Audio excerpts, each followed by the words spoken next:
So I hung the uniform up and moved to Atlanta, Georgia. In Atlanta, I moved into a very swank singles complex that had just been built there called the Riverbend Apartments. On the application for the lease, there were many questions. One of them was occupation. I began to write down airline pilot, but the next question said employed by, supervisor's name, telephone contact. I thought to myself, I'll need to come up with something that would be impossible to check out, yet something that would justify why I drive an expensive car, wear expensive clothes, don't work much. So I wrote down the word doctor. First thing came to my mind, nothing else, but I had a very inquisitive apartment manager. Oh, I see here you're a doctor. Yes, ma'am. What type of doctor are you? Well, I'm a medical doctor. However, I'm not practicing medicine right now. I left my practice out in Los Angeles to come to Atlanta to invest in some real estate I have. How interesting. Well, tell me, what type of medical doctor are you? And I figured being a singles complex, pediatrician would be pretty safe. So I moved in, Dr. Frank Williams, pediatrician. Everybody called me Doc, always a typical question. So Doc, where'd you go to medical school? Columbia University in New York. Where'd you serve your internship? Harvard Children's Hospital, out in LA. Once in a while when the guys would come by, hey Paul, hey Doc, look at my leg. I don't know what I did to it. Paul, I can't look at your leg. You need to go to your own doctor, have him look at that. One of the girls came by, I always gave them a thorough examination, sent them on their way. I was young, but not stupid. I was living there for about 2 or 3 months. Everything was going great. One afternoon, there was a knock on the door. A very distinguished gentleman, mid-50s, standing there. Yes, sir, can I help you? Yes, you, Dr. Williams? Yes?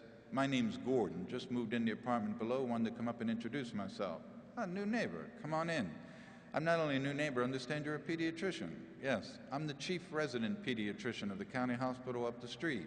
Dr. Gordon was going through a divorce, just separated from his wife, who was very upset, very lonely, loved to talk. Every day on the way to the car, out to the pool, he'd stop you.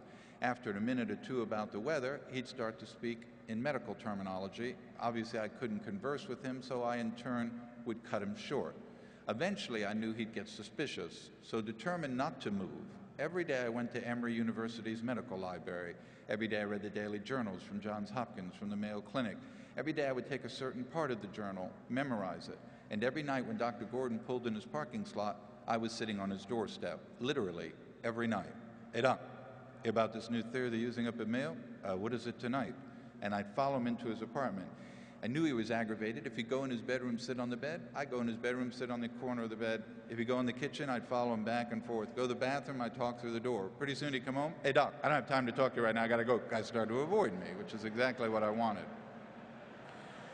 One afternoon, I received a phone call from the hospital administrator, who was not a physician, but the administrator of the hospital. Dr. Gordon suggested I give you a call. He said you'd be more than happy to help us out.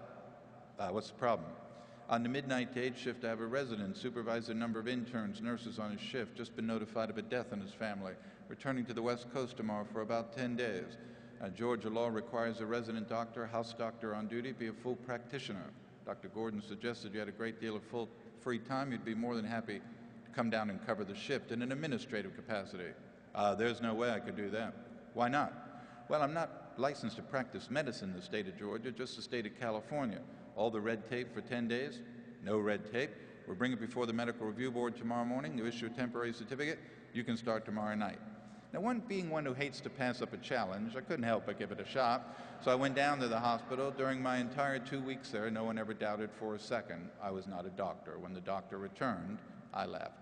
I did pass the bar in the state of Louisiana, not in 2 weeks as the movie implied, but in 8 weeks. Louisiana at the time did not require a law degree to take the bar.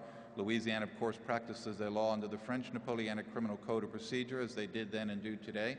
I took the bar, passed the bar. I went to work for then Attorney General P.F. Grimion in the Civil Division of the State Court, where I practiced law there for almost a year before, on my own, I resigned and left.